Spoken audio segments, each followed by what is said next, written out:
उपस्थित धर्म प्रेमी, श्रद्धावान, जिज्ञासु भाइयों तथा सुशील बहनों, भाषा, वाणी ये सब मनुष्य के विषय है। 84 लाख योनियों में कहीं भी हम बोलने की कला और नहीं देख सकते। इतने सारे पंछी है, इतने सारे पशु है, पर बोल सकते क्या? मने तीस लागी केवे केवे, मने भूख लागी केवे कही, आभार मने मती बांधो, मारा अजून पाणी पिवणं बाकी आहे, काहीच केवे नाही. आणि आपल्याला जे को सून असं तरी बाई आभार थांब थोडीशी, मने अजून सून दे. लगेच आपला मन की बात आपे प्रकट करा. भगवानों, बोलने की शक्ति सिर्फ मनुष्य को मिली है और उसके अंदर भी और ज़्यादा सुधारा हुआ है. भाषा विज्ञान, भाषा कैसी बोलनी चाहिए, भाषा का व्याकरण क्या होना चाहिए, भाषा की पंक्तियाँ क्या होनी चाहिए, ह्रस्व दीर्घ कहाँ होता है, पूर्ण विराम अर्ध विराम कहाँ देना पड़ता है, आदि सारी बातें हमको सिखाई भी गई है और हमारे पास है ही. भगवानों, भाषा हमको मिली है, ये बात जरूर है, पर भाषा का उपयोग कैसे करना ये सभी को पता नहीं होता. किसी घर में सवेरे से क्लेश चालू हो जाता है. मुर्दा उठ कही के माँ कही के मुर्दा उठ. अब मुर्दो कभी उठे कही, पण बोलताना ईसा बोले, हल्का शब्द बोलनी झोपड़पट्टी वाला ने सवेरे. भगवानों, इस तरह से हल्के संस्कारों के घर में जिनका जन्म हुआ है उनके घर में इस तरह के शब्दों का प्रयोग होता है. हमने तो पुनवानी लाई है, हमको शुरू से ही शाकाहार नौकार मिला है. हमारे माँ बाप इतने संस्कार मिले हमको, जब हम गर्भ में आए तभी हमारे माँ ने धर्म ध्यान चालू कर दिया, हमारी माँ ने साधु संतों के दर्शन चालू कर दिए और परिवार वालों ने कहा कि बिन्नी दोजुआ है, व्याने ध्यान रखो, व्यानो ध्यान रखो. इस तरह से हमारे यहाँ पे ऊंचे संस्कार बचपन से मिले हैं और भाषा कैसी बोलनी चाहिए ये भी संस्कारी घरों की पहचान होती है. संस्कारी घरों में भाषा कैसी बोली जाती है? ऊंची भाषा बोली जाती है. अब मध्य प्रदेश में आप जाएंगे तो छोटे बच्चे को भी तू नहीं करते, वो बाबू साहब कहते. क्या कहते हैं? बाबू साहब. हमारे बाबू साहब 2 साल के हो गए, हमारे बाबू साहब 3 साल के हो गए. इस तरह से बोलने की भाषा होती है. हमारे महाराष्ट्र के साथ रहते रहते हमारी भाषा तू मैं की बहुत हो गई है. ये दादी, ये मामा, इस तरह से बोलते हैं. हमारे राजस्थान में नहीं चलता, वहाँ तो ऊंची भाषा का प्रयोग होता है. बाबा साहब, नानी सा, नाना सा, दादा सा, मामा सा लगा के बिना भाषा ही नहीं बोलते. हमारे यहाँ की पद्धति है भगवानों, जिसके अंदर भाषा के ज्ञानियों ने 8 भेद बताए हैं. कितने भेद बताए? 8 भेद बताए हैं. हमको बचपन से ही ये मालूम थे, इस कारण से हमने अपनी जिंदगी में कभी झगड़ा ही किया नहीं, किसी के साथ कोई झगड़ा किया नहीं, कभी हल्का शब्द बोला नहीं और किसी को अंदर में चुभे ऐसे तीखे बात हमने कभी करी नहीं है. क्योंकि बचपन से हमको माँ बाप के संस्कार मिले हैं, हमारे गुरुदेव के संस्कार मिले हैं. हमारे गुरुजी जी महाराज साहब तो बड़ी आग भी करना पसंद नहीं करते थे, मोटी आँखें नहीं करनी. समोर ने मैं उनके शुरू में 6 साल हम गुरुकुल में रहे तो गुरुजी जी महाराज साहब ने मुपत्ती की पाटी चपकाई हुई सुखाने के लिए पृथ्वीसुधा ऊपर ऊन में रख दे. पाटी धूप में पाटी रखने को चली गई, धूप में पाटी रख के आ गई. दोपहर में ऐसी बरसात हुई कि मुझे तो पाटी का याद ही नहीं. और उसके बाद मैंने कहा महाराज साहब मारा घनी मोटी गलती होगी, पाटी में ऊंचाई नहीं पाची उठाऊ वल्ली होगी. तो गुरुजी जी महाराज ने क्या पाची सूख जाएला, कई उर में इतनी मोटी बात है, पाची सूख जाएला, वल्ली हुई तो सूखन वास्ते हुई है. इस तरह से हमारे ग्रुप में देखो तो ऐसे संस्कार, कभी डांटा नहीं, कभी हमको ओछे शब्दों का प्रयोग किया नहीं।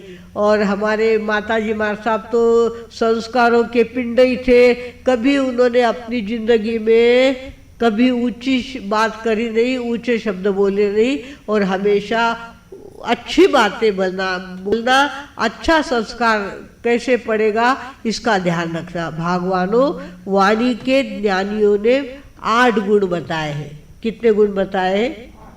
8 गुण बताए हैं, जिसके अंदर पहली प्रकार की वाणी कहा गया है कार्यपुरितम। कामा एवढंच बोला, कामापेक्षा जास्त बोलू नका, पाल्हाळीक बोलू नका, लांबण लावून बोलू नका। किती बोला?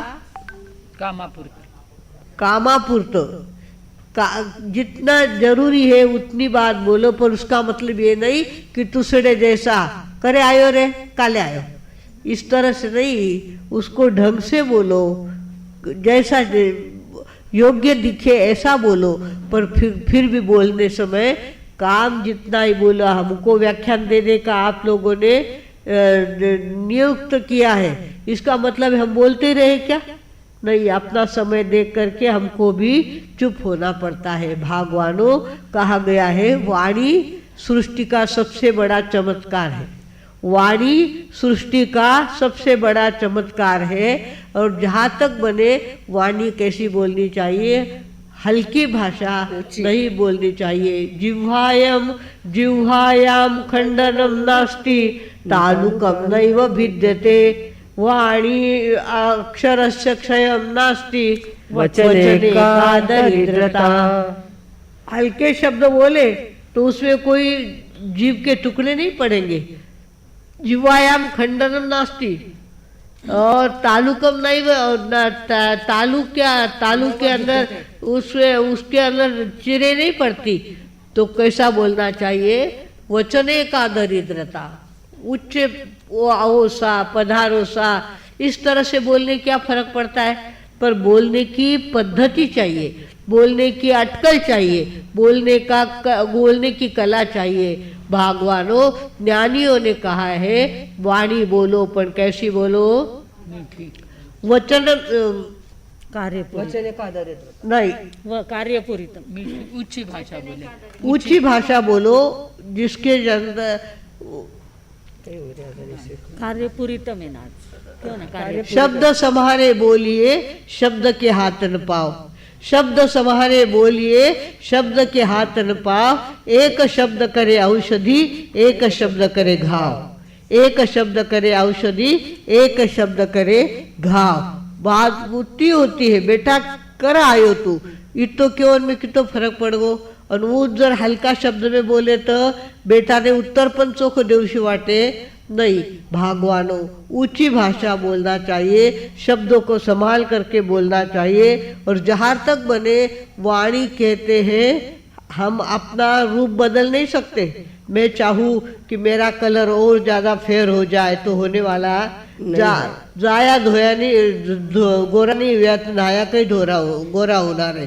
तर जिको जन्म था मिले उस रूप मिले, उनमें कहीं फर्क पड़े नहीं। मैं क्यों मार नाक बदल दो तो बदलता है ला, कहीं नाक बदलता आवे नहीं, मुंडो बदलता आवे नहीं। पर अगर हमने सोचा कि मुझे मेरी भाषा सुधारनी है तो आदमी सुधार सकता है, अपनी वाणी को सुधार सकता है। देखो कौवा और कोयल दोनों का रंग एक है, दोनों का रंग एक है, पर दोनों की कीमत एक है क्या?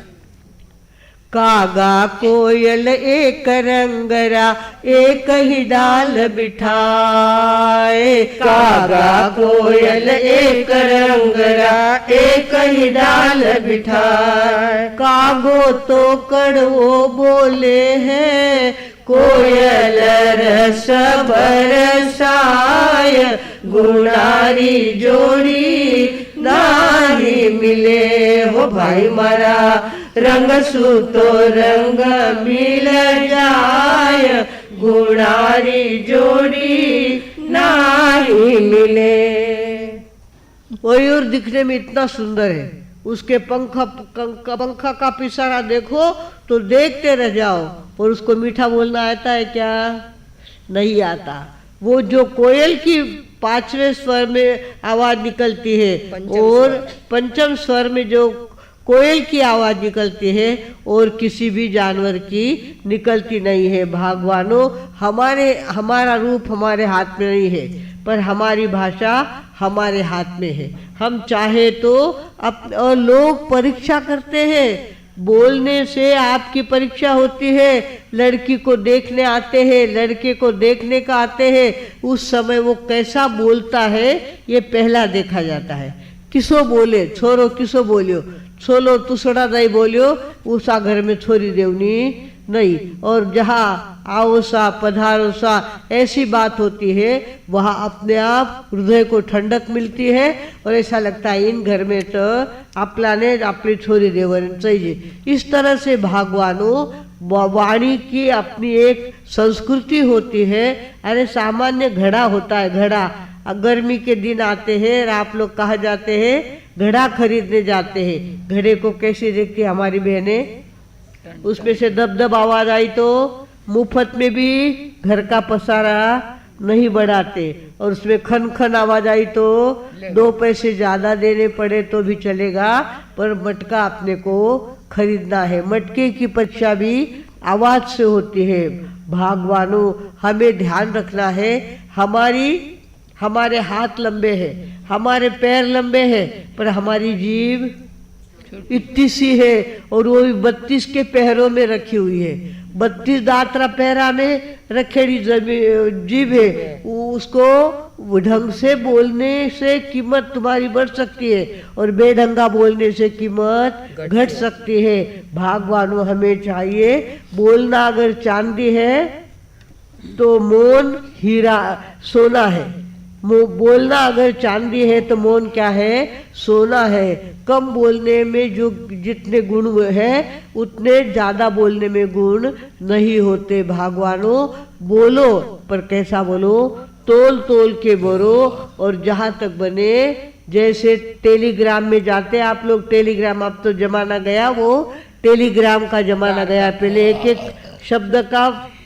एक शब्द की कीमत चुकानी पड़ती थी। इतने ही शब्द बोले जाते थे टेलीग्राम में, उतने शब्द आप लिखो उतना पैसा आपको देना पड़ेगा। और आजकल मोबाइल में बोलते हैं, पर बोलने का भी आपको कीमत चुकानी पड़ती है, उसकी कीमत चुकानी पड़ती है। भगवानों, हमको चाहिए कि हम बोलने की पद्धती सीखे। कार्य कामापुरते बोला, पण कसं बोला, योग्यते बोला। कामापुरतं बोला आणि योग्यते बोला, त्याच्यापेक्षा जास्त बोलू नका। एक भाऊ होता, वो लगातार जाता बिजनेस के लिए, बाजार में जाता, जिस वस्तु को खरीदा उस वस्तु की कीमत घट गई। उस वस्तु की वो मैंने खरीदी इस भाव में और अब बाजार में ये भाव चल रहे हैं। इस तरह से वो तंग आ गया था और कमाई करना ही उसने छोड़ दिया। उसकी बहू कहने लगी, अगर हाथ पैर जोड़ के बैठे रहोगे घर में तो घर कैसे चलेगा, जाओ कुछ तो भी कमा के लाओ, कुछ तो भी कमा। अरे भली आदमन जाता हूँ, वो अपयश मेरे पल्ले पड़ता है, फायदा नहीं होता, इसके लिए मैं नहीं जा रहा हूँ। अब तो मुझे जा रहा। एक दिन पत्नी ने क्या किया, टिफिन भर के दे दिया, ये लो टिफिन, जाओ और कुछ तो भी कमा के लेके आओ। अब बेचारा जाए तो कहाँ जाए, जहाँ जाए वहाँ सौदा घाटे का, सौदा घाटे का। इस तरह से होता रहा। वो सीधा कहाँ हो गया, जंगल में चला गया। कहाँ चला गया, जंगल में चला गया। बड़ा सारा डेरेदार पेड़ था, वहाँ बैठ गया और कहा, जय राम जी की सेठा, जय राम जी की सेठा। किसको बोल रहा है, पेड़ को बोल रहा है, जय राम जी की सेठा, जय राम जी की सेठा। और सामने वही उत्तर दे रहा है, आओ सा पधारो सा बिराजो सा। कौन कह रहा है, वही कह रहा है, जैसे कोई पेड़ कह रहा है। इस तरह से उसको महसूस होता था। जय राम जी की सेठा बोलकर दिन भर बैठता, वहाँ पे सो जाता, दोपहर में खूब नींद ले लेता और डब्बा खा लेता और शाम को वापिस घर पे जाता। ऐसे रोज का उसकी पत्नी डब्बा देती, वो आता जंगल में और जय राम जी की सेठा, जय राम जी की सेठा करता।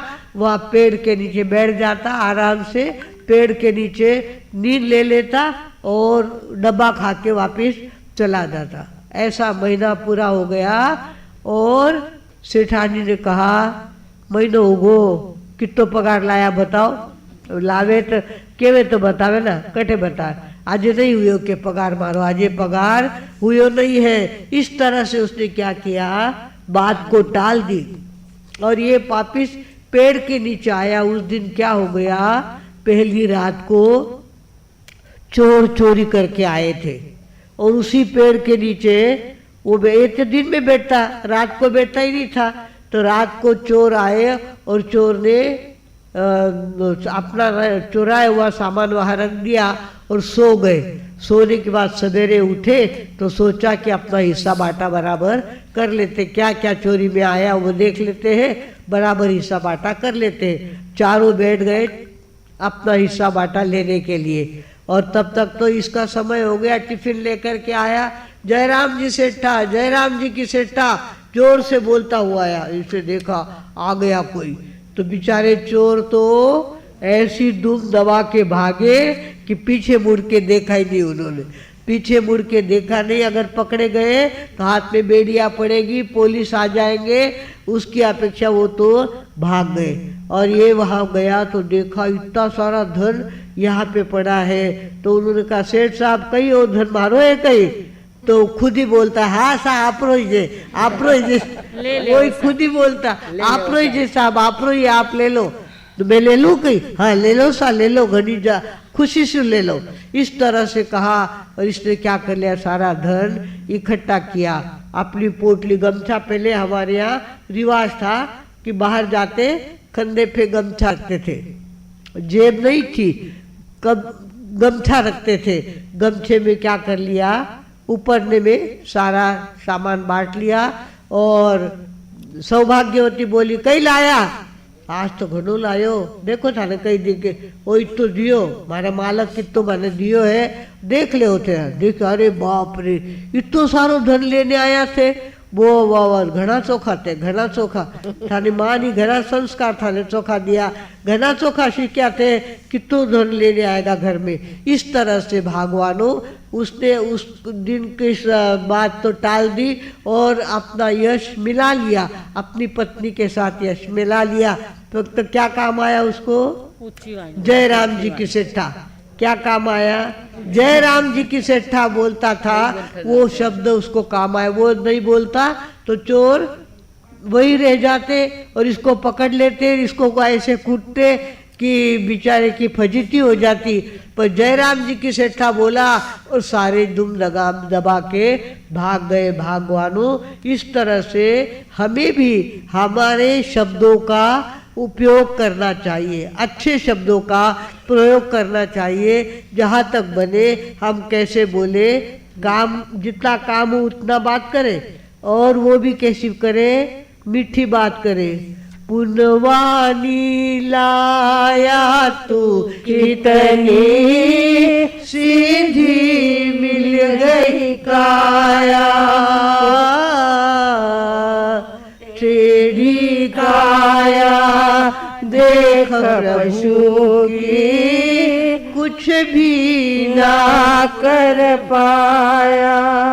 तूने वाणी को है पाया, उसे बोलना न आया, तेरी वाणी ने बता दे कितने लोगों को दुखाया। पशु और मानव हो, पशु और मानव के भेद का चिंतन करते, ज्ञानवान होते वे मानवी, राम रटे सांस लेते लेते हो, ज्ञानवान होते वे मानवी, राम रटे सांस लेते लेते। सांस लेते लेते राम राम रटना ये ज्ञानी का लक्षण होता है। और अज्ञानी होते हैं, बड़बड़ बड़बड़ करते हैं, बिना मतलब की बड़बड़ करते। आओ आपे बाता करा, व्याना घरे कितो सातो आयो, व्याना घरे किसो ब्याह हुई, व्याना घरे किसी सगाई हुई, दूसरे की पंचायती करने बैठेंगे, पर अपने घर का वाणी का उपयोग हम कैसा कर रहे हैं इसको भूल जाते हैं। भगवानों, आज हमारे वाणी का पहला गुण हमें सिखाने आया है, कामापुरतं बोला, कार्यपुरितम। जितकं काम आहे तेवढंच बोला, त्याच्यापेक्षा जास्त बोलू नका, कारण जास्त बोलल्याने कधी धचा माव होईल ते सांगता येत नाही, कधी का तोंडातून चुकीचा शब्द निघेल, कोण कुठे पोहोचवल तो शब्द, त्याच्यापेक्षा कामापुरतं बोललेलं चांगलं। तो कार्यपुरितम, पहला वाणी का गुण क्या है? कार्यपुरितम, काम जितनी बात करे इससे ज़्यादा बात ना करे। भगवानों, इस तरह से वाणी के 8 गुण ज्ञानियों ने बताए हैं। धीरे धीरे आपके सामने सारी बातें बताते जाएंगे। आज तो बनो ना, आज बहुत हो गया। कल को हमको देखना है वाणी का दूसरा गुण, जिसका नाम है गर्व रहितम। वो गर्व रहितम क्या कहता है ये तो कल सुनने से मालूम पड़ेगा।